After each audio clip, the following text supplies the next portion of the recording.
Привет. Привет. Очень-очень рада, что ты нас пустила к себе домой. Ну, я впускаю людей. Не могла вам отказать, да? Да. Очень приятненько у тебя. И вообще, вот смотришь на тебя, ты такая яркая, позитивная. И от тебя даже энергетика, знаешь, такая отходит. Она какая-то, вот не знаю, живая, что ли, такая вот приятная, хочется говорить, находиться с тобой рядом. Поэтому я думаю, что наш сегодняшний разговор обещает быть по-настоящему живым, честным, да. Хорошо. И раскрою сразу маленький секрет. Как правило, я прихожу гостями, всегда говорю: ребят, есть, наверное, какие-то вопросы, может, неудобные, может, что-то нам стоит обсудить заранее.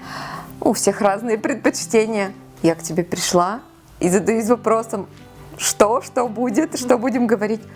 И была удивлена ответом, что обо всем честно, только на камеру. Обо всем, то есть если мне нравится, что если будет какой-то неудобный вопрос, я так и скажу: мне неудобно, на. То есть тоже ведь по-живому очень. Да. Да, потому что получается, мне нравится вот действительно жить жизнь, да, что там нет сценариев, нет заготовок, нет репетиций. Жизнь — это всегда здесь и сейчас. Вот, я так подумала. Ну и плюс у меня лицо очень живое, там сразу видно бывает. Ой.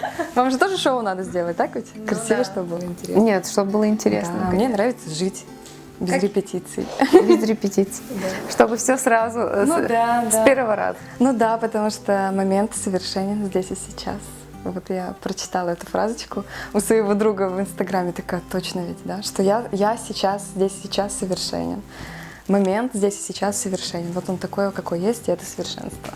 Классно. Мне да. я вообще, вот это у нас какая-то даже одна волна. Мы только начали говорить, а мне кажется, что мы уже сидим там, не знаю, несколько часов и разговариваем. Я прям ловлю и понимаю тебя. Но давай мы с тобой перейдем все-таки к более такой конкретной, раз мы говорим уже, у нас честный разговор про удмуртов, да, и я не могла не прийти к тебе.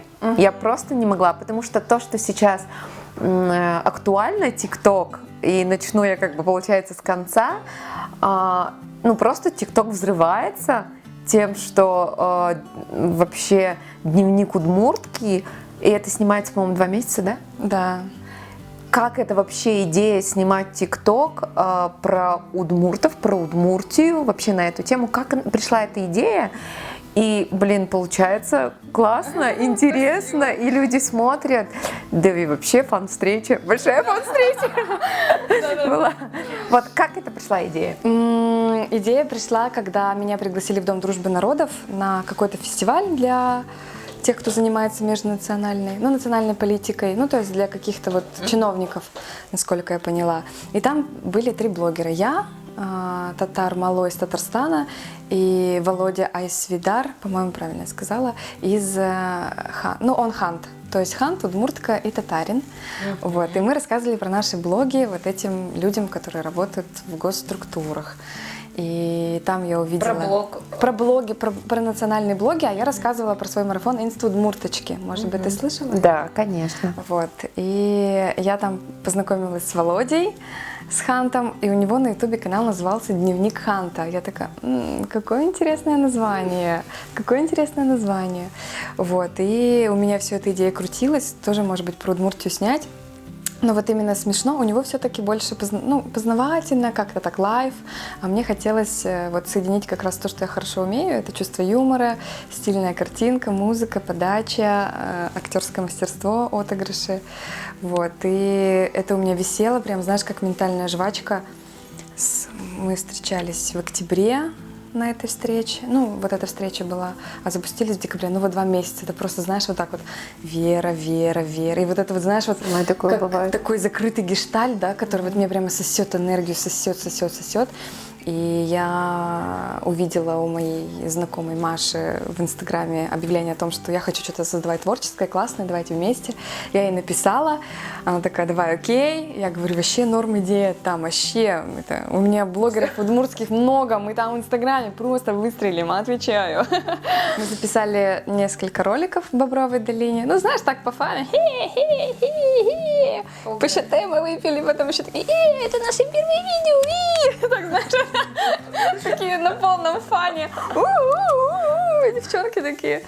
И я, значит, выкладываю 2 видосика в ТикТок. Ну, то есть я их там смонтировала. Думала, ТикТок буду использовать больше как, ну, лента для... Ой, как монтаж. Музыку накладывать, текст. В смысле? Мы рады тебе. Он, по-моему, нам не очень. Музыку как текст. Выложила. Были как раз съемки в Нечкино. Мы приехали, выложила, пока ехала в Нечкино, приехала. Я захожу в ТикТок, и у меня за час 1300 просмотров. Люда, я такая, я попала в рек! А там не было вообще подписчиков, никого, ну просто по нулям, нулевой аккаунт. Я Маше пишу, Маша, все, мы в топе, 1300 просмотров, на-на-на. И мы, то есть, забили на Инстаграм вообще, мы еще ни одному блогеру не написали, чтобы они нам, ну, как бы написали. Там видео само вирусится, 2100 подписчиков, по-моему, уже. А в ТикТоке 82 тысячи с утра было. Вот, и, ну, я была не готова к такому. Мне хотелось это такое. Вот, Да, но не... Да, я не ждала, что будут просмотры в таком огромном количестве. За что? За просмотры. Ну и так каждое видео практически попадало в рек. И, ну, конечно, у меня выросло тревожное такое ощущение, что не облажаться бы, да, то есть все равно люди смотрят, вся страна, блин, смотрит. Я тут вообще-то про нацию говорю, это тебе не хи-хи-хи, посчитаем, выпили, мои видосики, вроде все сняли. Ну, оно снималось, первое видео, это снимается на телефон? Мы все на телефон снимаем, на телефон. да, на Ну, iPhone. качество просто такое. Но это iPhone. Да, мне тоже, кстати, вчера написал подписчик один. Вера, расскажи, как ты снимаешь вот видео, у тебя все такое качественный процесс, съемки, там, музыка, монтаж. Как я могу научить, если это мое видение просто? Все равно люди не смогут сделать... Ну да, какие-то фишки, может быть, я где-то в чем-то я знаю больше, но это мое какое-то видение. Или, Вера, курсы по шуткам сделай. Как я могу научить Людей шуткам. шуткам, если это, ну, как бы, это какие-то мой... Да, вот это вот приходит, когда хоп, что-то пришло, и ты такой, надо. Или я там вижу картинку, оп, совпал, думаю, о, как прикольно, как прикольно, ля-ля-ля-ля-ля-ля. Вот, не знаю, как я этому могу научить. Стилю. Это насмотренность, это просто смотреть картинки, следить за другими, видеть законы кадра как-то, вот, как-то так, наверное. Ну и вот 2 месяца. 2 месяца это длится. 2 месяца это длится. Да, скоро будет 100 тысяч подписчиков. У нас вот это были уже 4-е съемки. То есть прям, знаешь, процесс ведь сложный, очень творческий. И контент такой, он, ну, не просто, не танцульки на фоне там квартиры. Да, то есть выезжаем, готовим сценарии, на ходу там что-то часто придумывается. Уже на месте на съемках. На месте на съемках. Так всегда бывает. Ля-ля-ля, круто. Ну вот. Ну вот, чтобы вообще люди, которые смотрят, понимали. То есть это не то, что ты там один раз отсняла, выложила. Ты приезжаешь на какое-то место и снимаешь вперед, там, например... Желательно на 2 недели. Вперед на 2 Последний недели. раз у меня хватило роликов на месяц, представляешь? На месяц. На месяц. Это сколько? А как часто выкладываешь? По одному в день. По одному в день. Да. Это надо наснимать на месяц? Да. Но мы 3 дня снимали. 3 дня. В Кизу. Представляешь? Да, представляю. А еще в мороз. Мы вчера снимали на улице ТикТок. Я была в тонком платье в удмуртском с матом просто. Ну, не буду сейчас здесь. Почему я решила завести ТикТок в декабре? Очень холодно снимать. То есть можно было много клевого поснимать, природы, например, да. Но из-за того, что холодно, холодно, больше у нас съемки такие домашние. То есть природы меньше, да, в этот раз? Да. Угу. Ну, главная героиня, кроме тебя. Тетя Катя. Тетя Катя. Да. Тетя Катя это прям тетя. Да, это моя тетя. Ты знаешь, для меня она была эталоном красоты, харизматичности, женственности. Ты знаешь, вот это тетя Катя. Ты же была на встрече, я же рассказывала. Была там, я Да, она такая. Ну вот я сейчас буду описывать тебе. Она такая была черноволосая, с яркой помадой, у нее были красивые зубы, черные глаза. Она такая вся была, такая, знаешь, вот такая женственная, модная очень. То есть она приезжала с Кеза в Ижевск, и она была очень модная. Вот, и я даже как-то приехала к ней в санаторий. Она так посмотрела на меня и подумала, говорит, Вера, ты как деревенская, ведь так плохо выглядела. Сколько лет было Мне тебе? было 7. Вот, но мне реально это пальто не нравилось, которое мне родители купили. И она меня взяла к себе в санаторий Металлург, ну там в бассейне покупаться, потусить, ну то есть вот это лакшери VIP жизни, побыть, попробовать. И она даже там по проходкам нужно было в бассейн, например, или в сауну пройти. Она говорила, так это девочка с деревни, она никогда там не была в бассейне, в сауне. И людям реально было меня жалко, что я так выглядела. Жалко. Блин. Девочка из деревни. Хотя она деревенская, а я была городская. Вообще То прикольно. есть ты выросла, получается, в городе. Да, я вообще городская. Ты вообще из Ижевска. Из Ижевска, но я очень много времени проводила в деревне. Ну, то есть это, знаешь, что большой кусок. Кизу. Нет, в Кизу меньше, 180 километров ехать. У мамы, у бабушкиной мамы. Но называли тебя деревенской девочкой. Ну, я вообще, кстати, пишу много про деревню. Многие люди до сих пор думают, что я из деревни. Вот, ну, как бы, ну, можно сказать, потому что, ну, я прям прохавала деревню с самого низа. Мы там все, ну, мы вот, картошка, говно, конское мы собирали, ворвали капусту. Ну, все как полагается. Да, кукурузу. Все удмуртские, вот это все, что было там, колорадские жуки, ну, все. Да. Все, что было в деревне, это все вот этими руками, этими глазами. Ну вот я из этой же серии, что я выросла в городе, родилась, но все время в деревне. Вообще всегда. Мне кажется, что я вообще, вот если смотреть, до 20 лет я, наверное, треть жизни в деревне провела, потому что это все каникулы, и это выходные почти все. Интересная была жизнь в деревне. Ну, да, сам Комаровский же, этот педиатр детский, говорит, что лучший санаторий для ребенка — это деревня. Да. Я вот полностью согласна. Ползать, прыгать, изучать мир. Говно, конская сыра. У меня психотравма похожа. Конское говно запомнилось навсегда. Я, кстати, когда на радио устраивалась, на радио Адам, с 2013 Ты по 2000. опережаешь меня, но мне Да? нравится. Ну, там про говно тоже. Так, и что Какой-то такое? эфир у вас говно, люди скажут. Там нужно было отправить 2 записи. Одну рассказ про себя, вторую веселую историю жизни. Это когда устраивалась. Да, и я отправила, ну, это рассказ о себе, я так люблю Ижевск, меня зовут Вера Три, такая вся хорошая, правильная. А вторую историю я сказала, что веселая история, это была весна, зеленый майский лужок, я скачу по этой травке, солнце, так хорошо, что-то и потом я спотыкаюсь и прямо падаю в коровье дерьмо. Или там я сказала, в коровью лепешку и отправила. Меня взяли. Да, то есть это помогла лепешка тогда. Ну, я не знаю, за счет чего, но это было странно. Мне потом сказали, они когда слушали программный директор с креативным директором, они такие, что? Что это сейчас было? Вот, ну, по-моему, прикольно. Прикольно. Ну, опять же, это живая настоящая история, все отсюда. Да. Так, но мы с тобой ушли немножко в другое русло. Я и говорю, потому что это ты прям опережаешь меня с вопросами, но тем не менее. Если говорить про ТикТок,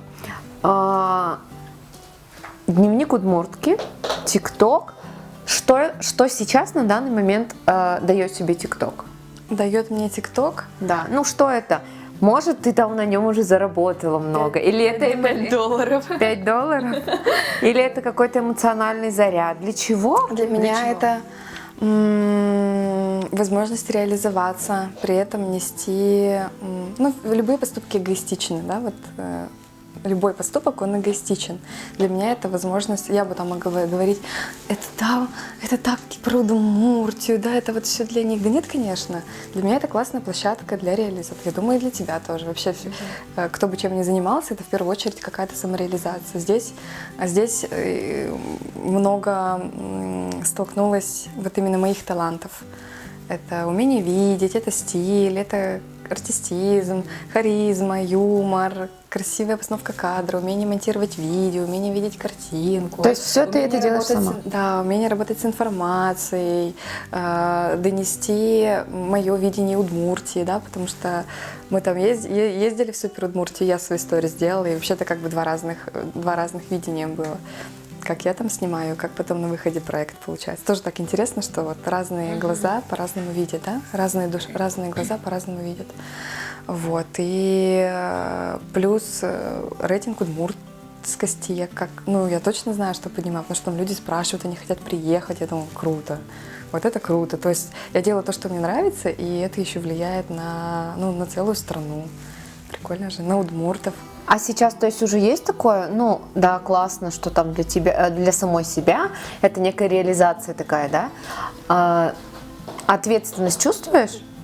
Чувствую, конечно, да, и это добавляет тревожности.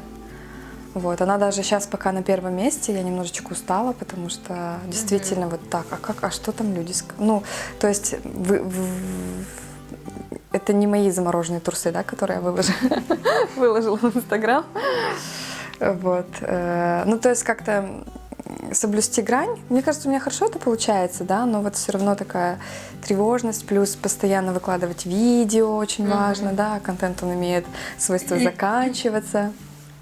Вот. Но отдыхаю, консультируюсь, то есть прежде чем выкладываю видео, спрашиваю нормально, как, что. Консультируешься с кем?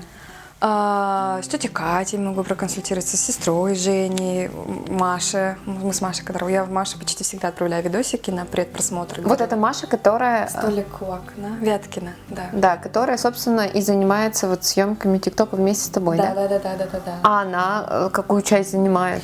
Маша занимает важную часть. Маша мой партнер. То есть мы с ней вместе штурмуемся, она тоже накидывает идеи, музыку какую-то сбрасывает, оболочку. То есть я какие-то идеи закидываю, она их там может доработать, редактура материала. Но она не снимается. Она не снимается, да. Вот. Но она и не удмуртка. Вот. И она часть видосов, конечно же, снимает. Фан-встречу тоже, вот это администрирование, очень многие моменты она тоже берет на себя. Вот. Ну, когда вообще я смотрю вот твой ТикТок, это некая такая культура, что ли, она какая-то, ну, я смотрю видео и понимаю, что она такое легкое, она такое приятное, оно такое вот прям, хочется с улыбкой на это смотреть. Это не, как принято у нас у удмуртов, да, стеснение, там, не сказать ничего лишнего. Нет ли у тебя ощущения, что ты ломаешь вот этот стереотип, но в хорошем, в правильном каком-то таком, причем сглаживая вот эти вот все. Может быть, ты тот человек, который сейчас, ну не знаю, что-то еще классное запустит юмористическое и скажет: мы умеем, удмурты умеют шутить, громко смеяться, говорить. Нет, конечно. Конечно, умеют, но вот ты чувствуешь, да, что вот некая... даже мурашки пошли.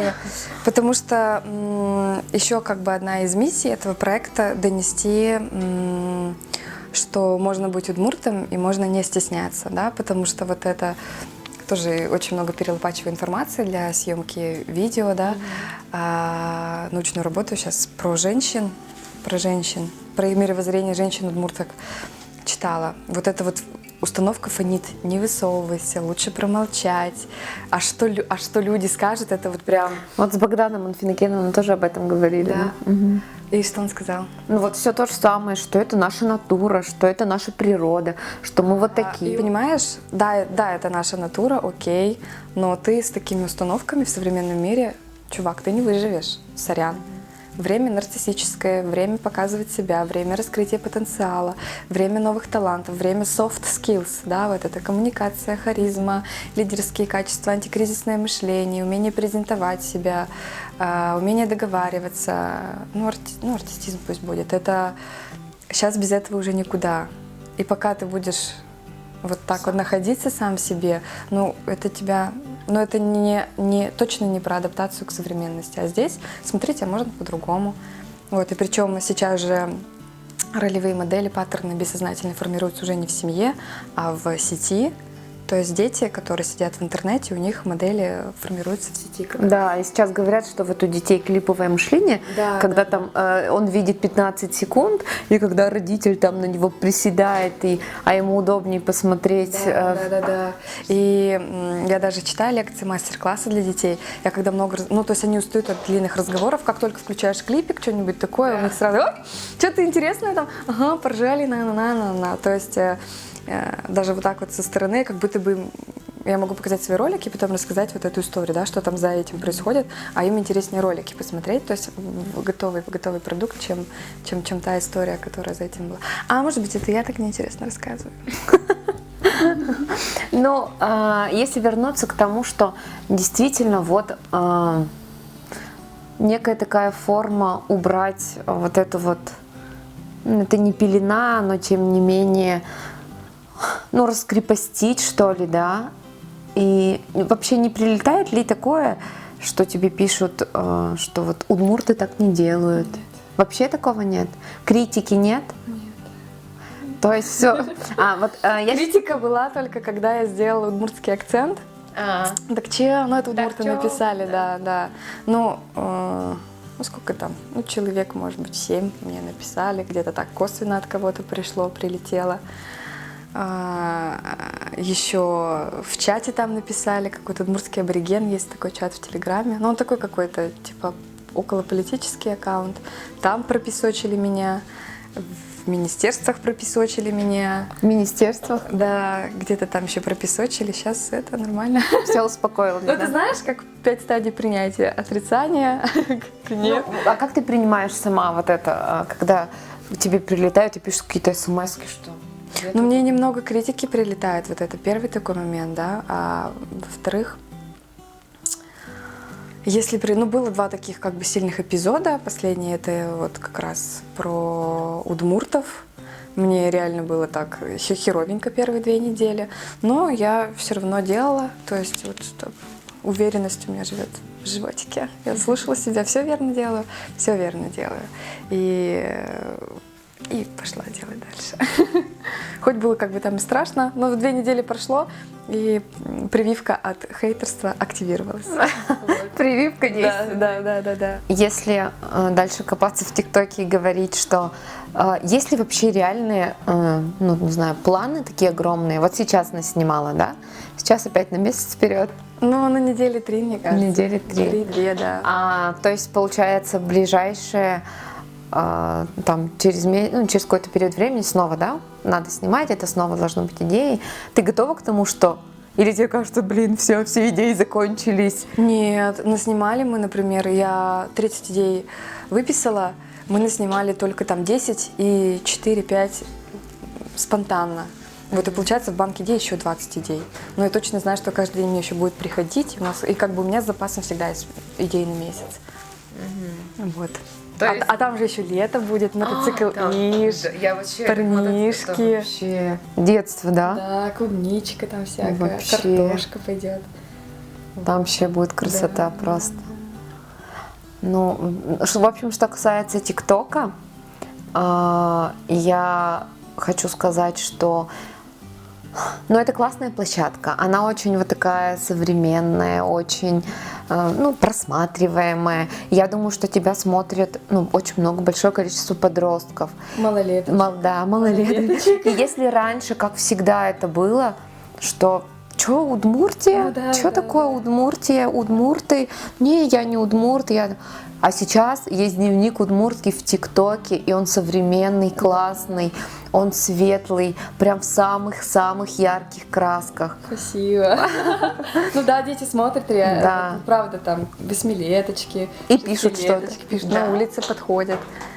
Я здесь вышла в Новый год 31 декабря. И знаешь, у меня такое было настроение, всех поздравлять с Новым годом. Выхожу, и первый человек — это маленькие дети. Думаю, ладно, маленькие. Они мне говорят: Вера, здравствуйте! Я говорю: здравствуйте. Мы вас в ТикТоке смотрим. Вы Вандер Вера. Я говорю: там дневник удмуртки. Да, мы вас смотрим. То есть маленькие, там 6-8 лет. Сфоткаться попросили? Нет. Постеснялись. Вообще как бы подходят. Да, подходят. Да. День в торговом центре? На улице. Вот. Какой человек или какое-то, я не знаю, послание, смс, который там тебе написали про ТикТок или сказали, и вот для тебя это было, ну, вообще классно? Может, Что-то не ничего не знаю, приходит на ум. Ну, все очень, ну, не все, в основном так пишут восторженно, что так легко. Мне знаешь, что написали? Особенно мне приятно, когда я заметила, что еще одну нишу затрагиваю. Это люди, которые вообще в Удмуртии никогда не были, вообще про Удмуртию ничего не знают, но у них мама или папа, или бабушка, или дедушка с Удмуртии. Они знают, что он удмурт, и вот когда они находят, он говорит, я вообще, говорит, со своими корнями соприкасаюсь. Представляешь, как это круто?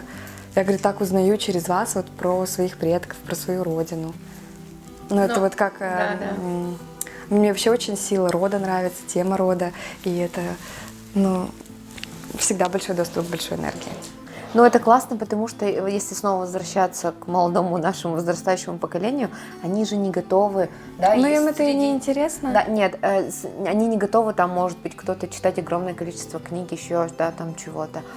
А посмотреть ТикТок, они готовы. И поэтому Удмуртия должна быть везде, и в ТикТоке, и там, не знаю, в Инстаграме, вообще везде, на всех самых современных площадках. Поэтому это очень-очень круто. Надо завершить тему ТикТока. Мы можем говорить бесконечно, мне кажется. Ну, на самом деле, как вообще началась твоя, можно сказать, как ты притронулась к Удмуртии? Ну, имеется в виду вот в съемках, может быть, это вот Супер Удмуртия, да, тоже проект. Вот если говорить про проект Супер Удмуртия, это сериал. Кем он был придуман? Это мой хороший знакомый из прошлого, Лев Рогожников. Мы играли в КВН, он нам монтировал видео, он фотограф. И его друг Саша Мерзляков, они в прошлом году придумали вот как раз проект Супер Удмуртия в формате сериала. И когда Лев думал о том, кого взять в ведущих, он говорит, у меня вообще не было сомнений, ты, а кто еще? У тебя там марафон инста удмурточки, у тебя там видосики в Инстаграме смешные. Он мне написал, и была такая счастлива. Боже мой, я буду сниматься в сериале. Вот, и потом случился коронавирус на стопе. Вот, и сейчас он из-за того, что сложно вот это выстраивать рабочий процесс, он перешел в формат влога. Вот, но если есть какие-то рекламные пакеты, последний раз мы сотрудничали с Теле2, вот ездили в Нечики, на Ивчики, рилы снимали. Так, то есть это проект, это коммерческий проект? Да, это изначально коммерческий. Коммерческий проект, который приносил тебе, ну, заработок. Он приносит, да, тебе заработок? Ну, так, немножко. Мне по фану там нравилось участвовать. Я вообще, знаешь, почувствовала себя на своем месте, когда я ведущая, и все остальные занимаются своим делом. Оператор снимает, есть сценарист, есть администраторы проекта, есть машина, да, то есть все подготовлено, площадка нас ждет, мне только открывать рот. Вот, мне очень понравилось. Вообще, это идеально. Это идеально. Я такая, такое еще существует, что ли? Вот, то есть, как бы каждый занимается своим делом, им это нравится заниматься, этим заниматься. Как и это тебе. делают профессионально, да, и вместе такая большая классная синергия. Не совсем, наверное, я допоняла. Все-таки этот проект, его кто финансирует? Это спонсорские пакеты. То есть они находят спонсоров, получается, да? И за счет этого, ну, потому что съемки очень качественные, интересные, прямо орел и решка, типа, из этой серии, вообще классно. И сразу задаешься вопросом, так, где же взять деньги? Где же взять деньги? Ну, вначале на энтузиазме снимали, конечно, первые две, да. То есть тоже не было спонсоров? Ну, просто показать, нет, были машины, но они нам дали машины просто, чтобы мы доехали и вообще показали, как продукт. Вот такие дела. Ну, то есть он, получается, сейчас продолжается? Он продолжается в формате влогов, да, то есть ребята выезжают, берут блогеров каких-то, ездят в места и как дневник выкладывают, вот. Ясненько. Ну, чтобы регулярность была, потому что съемки не часто происходят. Ты спросила, когда я соприкоснулась с Удмуртией? Да, когда соприкоснулась, вообще, ну, вот если жила в Ижевске. У бабушки в Удмуртии, у бабушки. Имеется в виду, что вот, например, те люди, которых я снимала, разговариваю, они, безусловно, все говорят на удмуртском, поют на удмуртском, там, да, что мне тоже часто задают вопрос, ты удмуртка? Да, я удмуртка. Почему не снимаете на удмуртском? И все время, объясняю, что есть большое количество удмуртов, которые понимают, говорят, или, например, они в душе удмурты, у них все удмурты, но они не совсем понимают, какие-то слова знают, но они ходят на удмуртские дискотеки, им все это нравится, вдохновляются. И понятно же, что это публика, которая не понимает, но они готовы смотреть и слушать, поэтому нельзя говорить только на удмуртском, например. Вот из этой, если истории, ты сама не говоришь на удмуртском? Я могу там приехать в безопасное для меня пространство, типа там к тете или на курс удмуртского языка. И ты ходишь на курсы удмуртского языка? Да. Давно? Я ходила в 2013 году на курс удмуртского языка. Ездила 2 раза в языковой лагерь Иратано Удмурткыл в Кес, который у меня сестра двоюродная проводит. Вот. У меня очень хорошая база слов удмуртских, у меня проблемы там бывают. Суффикс какое там окончание, как это подобрать, как связать, послеслоги, вот эти все. Вот, там и в поддерживающем пространстве Вера, так вообще хорошо, вообще же хорошо. Я такая, спасибо.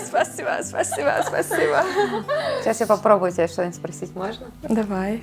Ты над деремет, туш чебер. Лемлет, чебер.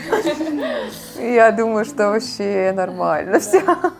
Так что говорить, что я типа не говорю, не умею, или мне кажется, вообще все хорошо с языком. И только в путь говорить. Нет ли желания что-нибудь заснять, что-то, где бы прям вообще... Вот смотри, ты хочешь на курс удмуртского языка, как опять вспомню Богдана Анфиногенова, когда он начал изучать... Он прям взялся. Да, он прям взялся и начал изучать удмуртский язык. Ты тоже изучаешь удмуртский язык, и все как бы в этой теме. Мне не хватает окружения удмуртского, то есть если жила бы там, например, с бабушкой, я бы вообще, мне кажется, залепетала. У меня еще раньше установка была, что изучать языки — это не мое. Но сейчас я понимаю, что я набрала уже критическую массу удмуртских слов, я набрала критическую массу английских слов, да, вот мне вот еще чуть-чуть, вот просто опыт, практика, даже у меня мечта была съездить на 2 месяца в удмуртскую деревню пожить, чтобы там поднатаскать удмуртский язык, и потом 2 месяца в Европу, чтобы там поднатаскать английский язык. То есть вот я прям, знаешь, вот остались там какие-то вот эти миллиметры для того, чтобы прям говорить. Сейчас я hello, джиджбур. Короче, на 3 языках практикуешь. Да. Вот начали говорить про деревню, вообще если говорить про родителей. Твои родители, они удмурты? Да. Говорят. Они глухонемые. Папа глухонемой. Папа слабослышащий, мама глухонемая. Там не было жестового удмуртского языка, конечно. Жестового не было? Сейчас недавно его ввели, знакомая, кстати, Оксана Крылова, удмурточка. То есть теперь удмуртский жестовый язык, вот, а раньше не было, поэтому, конечно, там они кроме слов тау, пельнянь, нянь, ел, наверное, не знают. То есть мы как-то с ними разговаривали, нет, конечно, удмуртского языка не знают, плюс в интернат 7 лет. Дети, оторванные от Удмуртии, то есть они прям ижевские такие.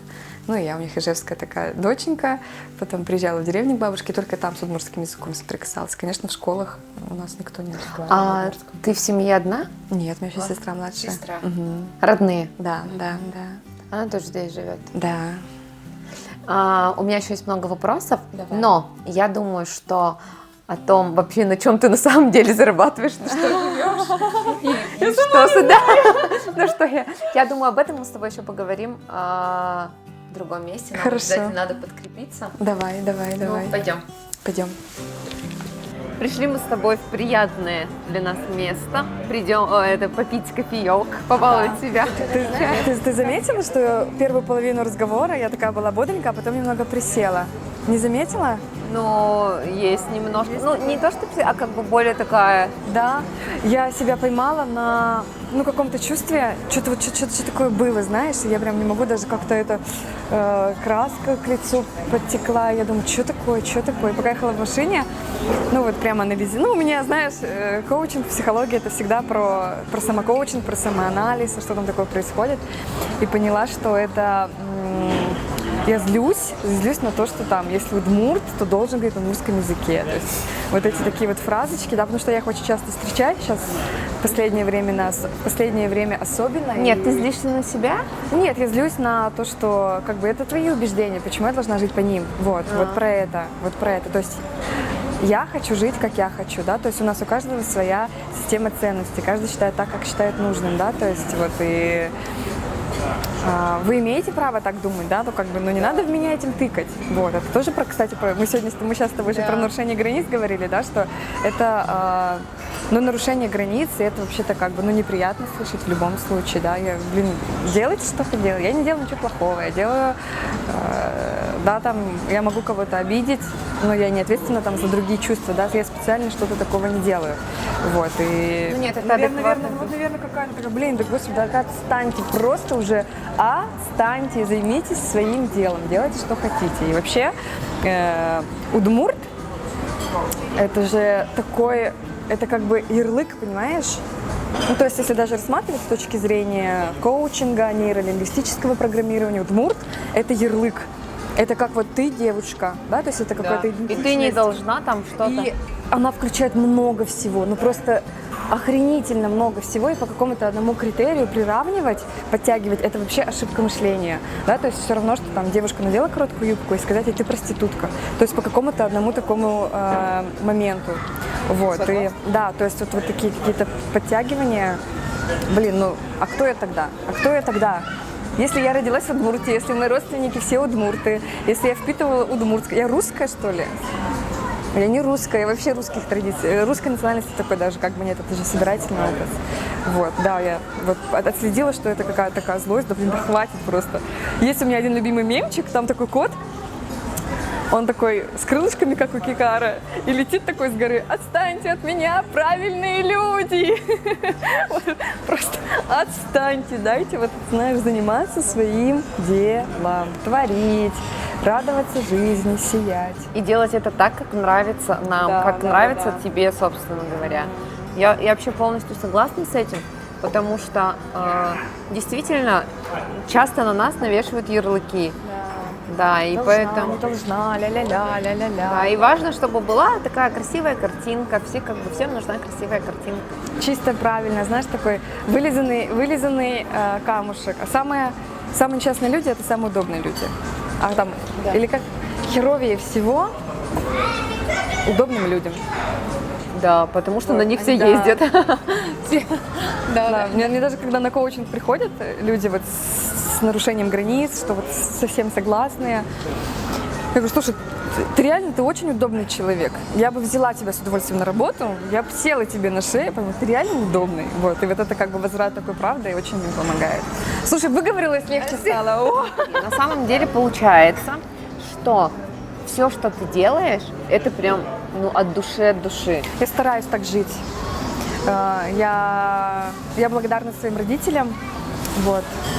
Они Не загнали тебя в рамки? не загнали. Я думаю, что это связано с тем, что, во-первых, у них проблемы со слухом были, да, они не слышали вот эти установки. Плюс они в 7 лет уехали из дома родителей, да. И то есть, получается, они такие немного, даже вот в системе родовой смотреть, они немного как-то вот В общем, такая интересная ситуация, они как будто бы вот этот блокировщик, я не знаю, каких-то установок и тенденций некоторых, да, и то, что, например, получила я на выходе, да, это очень ценно, это очень важно, вот, и они меня не то чтобы не поддерживали, да, они не сопротивлялись. Ой, Вера, там опять там шторы взяла на КВМ, ну ладно, ой, там, ой, платье какое-то принесла, ой, ля-ля-ля, знаешь, я там сама самостоятельно занималась КВНом, и я ни капли, ни разу в своей жизни не жила без какой-то идеи, без творчества, без кайфа, вот. Но жила со страхом, что не получится, я боюсь, что там люди скажут, да, но я все равно делала. Я очень, вообще смелость – это одно из таких моих качеств, которые… То есть ты смелая? Я смелая, да. Я вот вспоминаю себя там в прошлом, блин, я капец смелая. Нет, вот смотри, получается, ТикТок по кайфу, Инстаграм по По кайфу. кайфу. Коучинг по кайфу. Да. Что еще? сериал «Супер Удмурты по кайфу». Вообще мне жизнь кайфовая. То есть я в понедельник, я же тебе написала, давайте перенесем, потому что я не хотела работать, никуда идти. Я просто лежала, смотрела фильмы, и это было круто. Потом я уехала в Кес. То есть мне нравится, что я еще такая свободная, мобильная. Сегодня у меня день посвящен только тебе, да. Вечером я на свидание пойду, завтра поработаю. Вот, на следующей неделе я еду в Стамбул. Вот как-то так это... Я себя отлавливаю, знаешь, на таком каком-то... Я вот смотрела сериальчики, все эти фильмы в 90-е, 2000-е про девушек западных, и я вот сейчас так и живу. То есть я свободна, я делаю, что хочу, я реализована, у меня есть деньги, я в себе уверена, у меня есть эти платьицы, я могу уехать в Стамбул, потому что я захотела, и это кайф. Ну, это кайф, да. То есть это какая-то жизнь в потоке. Бывают какие-то моменты, ну, правда, ну, надо там постараться где-то иногда. Вот, но так в целом, чем больше я живу, да, чем больше я внедряю хочу в своей жизни, тем больше вот такую какую-то я жизнь не получаю, которая меня устраивает. Еще я знаю, что ты причастна и к конкурсу «Чебирай». Да. Каким образом? Ты сидела в жюри? Я поддержала проект в начале, когда у меня был марафон «Институт Мурточки», они разыгрывали у меня приз. Также я ездила с Чебираем с мастер-классами по Инстаграму, по СММ. Да, и потом я еще выиграла участие в Чебирае, но я поняла, что я не вывезу, потому что у меня были 2 учебы. Вот, и меня пригласили в жюри. Я была в жюри.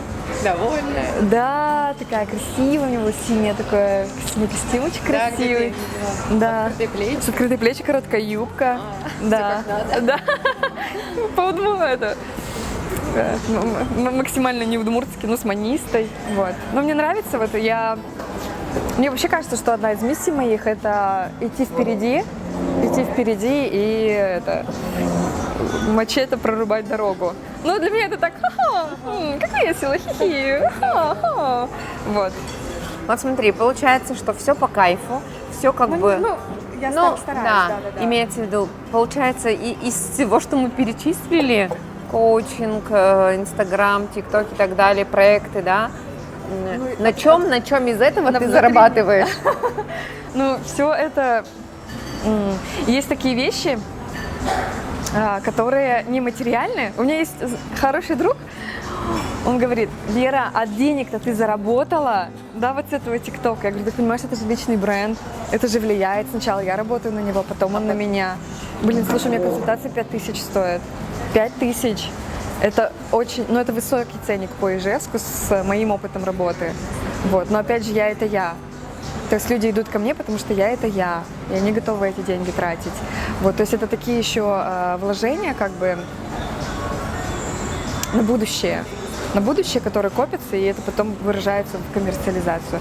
Зарабатываю я на блогинге и на коучинге. То есть коучинг это получается основная такая, основной вид дохода. Да. Мастер-классы веду, тренинги, индивидуальные сессии, групповые. Можно прийти на коучинг легко. Вот вообще на завтра мест нет. Следующие будут после Стамбула. Только после Стамбула. В общем, к тебе на самом деле тяжело попасть. Получается. Ну, наверное, не знаю. Вот достаточно написать в Инстаграме «хочу на коучинг». Да. Я там подберу время, да. Удобное. И все будет Сколько идет коучинг? 1,5 часа. 1,5 часа. Да, в отличие от психотерапии, она длится 45 минут, да. Коучинг длится 1,5 часа. И у меня был опыт и психотерапии, и коучинга. И вот сейчас в последнее время я выбираю, конечно, коучинг. В Москве, например, тоже уже модно ходить коучем. И коуч стоит дороже, чем психотерапия. Вот, потому что коучинг сейчас новые обороты принимает. И я там с психотравмами, с какими-то вещами, я иду на коучинг, потому что я за одну сессию решаю глубинную проблему. Мне вот это нравится очень. То есть панические атаки у меня были. Это серьезная глубинная такая. Ну, плюс я еще подготовленная, осознанная, наверное, в этом дело. Вот. Ну, мне нравится глубина, что за одну сессию можно глубинные вопросы решить. У нас, конечно, много всего, да, там из каких-то наслоений. Приходится. Да. Понятно. Вот если говорить масштабно так про удмуртскую культуру, свою значимость в ней, Ну, у тебя есть какая-то оценка себя, что ты занимаешь какую-то нишу в удмуртской культуре, Да. что ты... У меня есть, знаешь, какое видение, такая метафора. На автопати Чебирая как раз об этом поговорили. Там Настя Пушкина была, Алина Антонова, кто из таких удмурточек, Вероника Ваулина. Мы сидим, я говорю, я вот четко понимаю, что моя позиция – это мостик между русскими и удмуртским миром. Я сама какая-то вот такая, знаешь, русифицированная удмуртка, да, вот, потому что вот есть удмуртский мир, и русскому человеку, обычному там ежевчанину, ему туда не попасть. Незнание языка, непонимание культуры, что где происходит, а какие там тусовки есть. Они вот, у них очень закрытые форматы из-за языка, скорее всего, да, из-за того, что это недоступно русским. А им же интересно, то есть мне очень много ребят говорят, мы бы хотели там удмуртские тусовки, но какие-то закрыты, туда не попасть. А я вот там это инстадмурточки, тоже вот про то, что вот можно туда зайти. ТикТок, тоже можно про удмуртов узнать, но это в таком понятном, удобоваримом формате. То есть я мостик. Вот мне очень это нравится. Ну, то есть такое правильное понимание. Мне кажется, Да, такие есть. Да, мостик, Да. как бы я не ярая, там, ля-ля-ля, удмуртка, все, удмурты. Но я говорю, мне нравится, что, как я уже говорила в начале, мне нравится, что это как-то вот современно, ярко, просто с такой искренней улыбкой, со всей, вот это вот такое вот настоящее. Наверное, даже в завершении, хотя мне очень жаль, что все, типа мы все отсняли, хотя, и знаешь, еще, кажется, есть о чем спросить. На самом деле, готова ли ты сейчас еще участвовать в каком-то новом проекте, который тоже будет связан с удмуртской культурой? Может быть, он вот будет какой-то про юмор. Или я бы, например, тебе предложила и сказала, так, у меня, да, у меня новая передача, собственно говоря, она и есть, которую мы вот скоро, я думаю, что... Да приглашайте, конечно. То есть... Да, ну я хочу удмуртские ретриты, удмуртские путешествия тоже сделать свои авторские. Люди же спрашивают, уже интересно. Да, да. Ну, то есть, как бы со мной уже, с нашей командой дневника удмуртки, попутешествовать, посмотреть. То есть это в планах получается? Ну да, в планах, да, в план. Ну, мы так накидали идейки, поштурмовались. Сейчас, Вот с Машей. Да, сейчас съездим, и с Женей, сестрой. Сейчас съездим, отдохнем, расслабимся. А вы втроем едете? Мы вдвоем едем с Машей. Вот. Мы такие, поехали с тобой, поехали. Взяли, купили билеты. И такие, да. Классно. Вот смотри, сейчас едешь с сестрой. В Стамбул едешь с Машей, нет. с Машей. С Машей, Все, да. поняла. С партнершей по проекту. У меня поэтому сразу возникает вопрос, а где же, если на горизонте, да, мужчина, молодой человек, он есть? Ну да, всякие муточки. Мне кажется, даже я вызвала какую-то бурю эмоций. Мне кажется, не положительное какое-то такое пошло. Да. Сейчас еще весна, такое Уже чувствуется, влияние. Да. То есть получается, что все-таки есть кто-то? Давай так, это будет мутка. Это еще так, непонятно. Вот. Понятно. Но я думаю, что он увидит и такую галочку себе поставит. Все-таки она уже считает меня там, а не просто там на свидание сходить. Примерно так. Будем считать, что... Я не знаю, как это назвать. Ну, я называю это муточка. Муточка? Мутки, да. У нас мутки пока, что-то там. Вот. Мутки. Ну, знаешь, я всегда спрашиваю, а ты эмоционируешь? Ну, ты типа эмоционируешь от ситуации или от этого человека? Ну, типа, значит, получаешь какие-то положительные эмоции? Да. Ну, я же вообще год назад рассталась, ну, вышла из таких отношений, ну, таких серьезных, основательных, длительных. И у меня вот скоро будет как год, как я одна. С июля начала ходить на свидания. Такая у меня жизнь, как у Кэрри Брэдшоу, и секс в большом городе. Все классно. Да, у меня есть своя квартира, ну, как бы квартира. То есть я не с родителями живу в этом плане, что я как бы одна, сама себя обеспечиваю, хожу там, покупаю шмотки, не покупаю, хочу путешествовать, еду. Я сама решила, то есть нет зависимости от мужчин, то есть я сама себя могу обеспечить, это такой классный период в жизни. Вот, и на самом деле мне было, несколько романов уже за этот период, таких коротеньких. Вот, ну, это мутки я их и называю, поэтому, как бы, знаешь, мутки, я как бы не знаю, что там будет. Я уже не ставлю точку.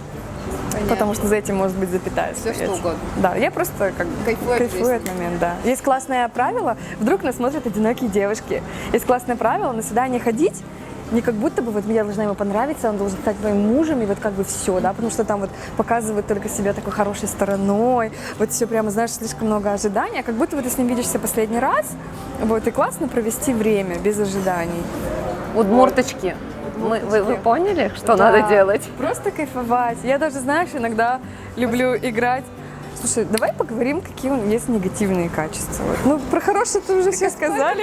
Скажи мне, что во мне плохого. Нет, про себя рассказывай. Я говорю, ну вот я такая. Он такой, я такой. Это так весело, и напряжение спадает очень. Да, и как бы и нет такого, наоборот, как-то располагает и веселит. Вот. Напоследок вопрос. Ты всегда была такой раскрепощенной, живой? Всегда? Я была... Ну нет, игра в КВН. Игра в КВН, актерский кружок. Ну, это вот очень много фанило. Наверное, я приняла очень верное решение. Не люблю слово «правильный», потому что слово «правило», а верное по своей вере. Вот, я приняла верное решение. Верное решение. Верное решение в 6 классе пойти на кружок актерского мастерства, потому что там была сцена. У меня вот это было желание раскрыться, но я какая-то была стеснительная, что ли, вот какая-то такая скромненькая, такая немного, ну, скромненькая. А вот там на сцене у меня как-то сразу, что ли, это, ну, получилось проявиться, да, ожила. Я была в школе среднячком, недавно даже с одноклассником встретились. Я говорю, Ром, вот я какой в школе была? Он говорит, ну, не в отстающих. Ну и не звезда, конечно. Я такая, знаешь, я такая про себя, вот я реально себя чувствовала среднячком, а там на сцене это была возможность проявить себя. Я под конец школы выступала, ну, то есть все главные роли были мои, понимаешь? То есть под конец ты уже была звездой. Да, я уже играла в КВН, я вела выпускной, нам вручили аттестаты, Люда, вместе с отличниками, с моей подружкой, с которой мы звездили. отличной. Нет. Вы были звезды. Да, понимаешь, как это круто. То есть там были суперспортсмены, мы 2 звезды с Настей и отличники. То есть нас красиво. Да, я такая. Вот. И после этого очень, ну то есть вот там была эта возможность раскрыться, получить это внимание. Просто раньше, наверное, это было больше, знаешь, из желания понравиться, любите меня, да, вот это вообще желание такое нарциссичное. Давайте любите меня, я сейчас вам покажу. А сейчас такого нет? Сейчас уже есть, конечно, такое желание самореализоваться, да, вот это хочется, но не получилось, ну и хер с ним вообще, как бы, делаю, что хочу, знаешь, да, а там раньше, особенно КВН, это же оценочная система, не прошла, это, там вообще депрессии такие были. Вообще, мне кажется, конкурсы это какая-то такая, ну не очень, у меня друг называет это фашизмом, конкурсы. Ну, потому что как бы оценивают, кто хороший, кто плохой. Ну, типа, селекция, лучшие вперед, плохие как бы идите-ка вы подальше. Поэтому так, я к этим всем конкурсам отношусь теперь со скепсисом. Хорошо, что есть ТикТоки, Ютубы, и можно самому без всяких конкурсов делать свои проекты. Это очень круто. Да, делать свои проекты, и тебя никто не будет как бы оценивать. Да. Ну, как это, общественность? Общественность же тебя оценивает. Ну, Это еще, знаешь, это, по-моему, даже еще поболее оценка. я в Comedy Battle Люда ездила. я видела. Вот там вообще была просто жесть. Это Comedy Battle. Очень большие ожидания были, раз. Во-вторых, там такие люди сидят. Гарик Мартиросян, Семен Слепаков, Сергей Светлаков был, по-моему. Да, Сергей Светлаков. Или кто-то другой. Не помню. У меня Павел Воля. Это было очень страшно. Я прям вышла, и голос у меня...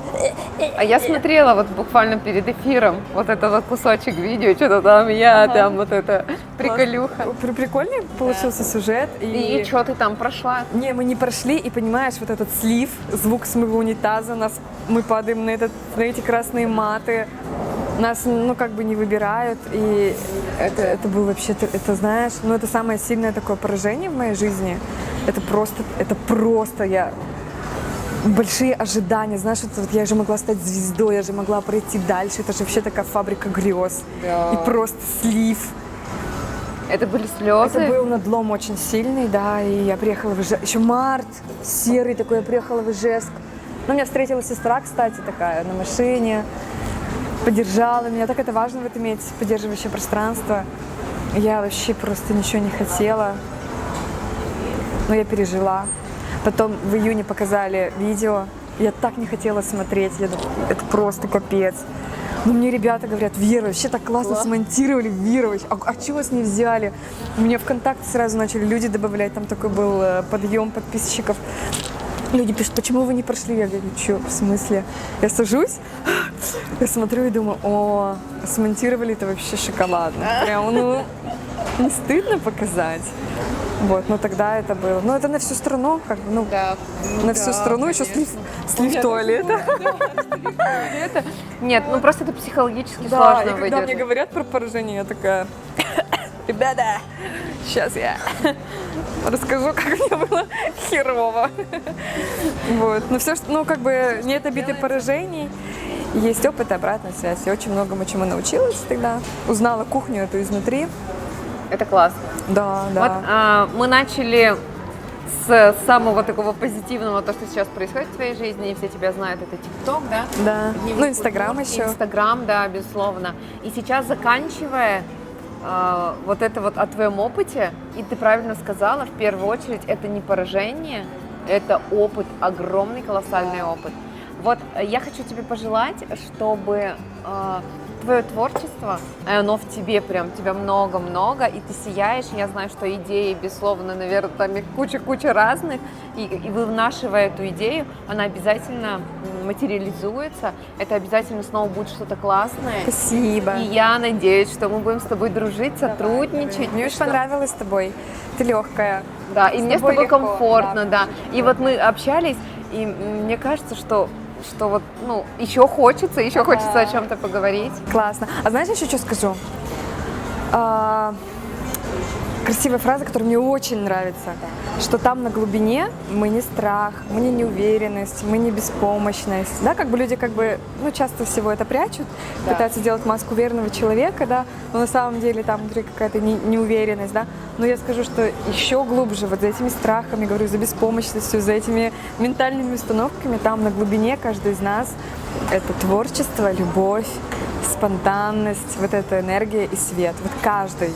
Я на каждого смотрю, и каждый для меня такой красивый, каждый такой вот ценный. И здорово, когда вот это все прочищено, да, вот эти все слои, и можно этот цвет изнутри пропускать и сиять. Вот.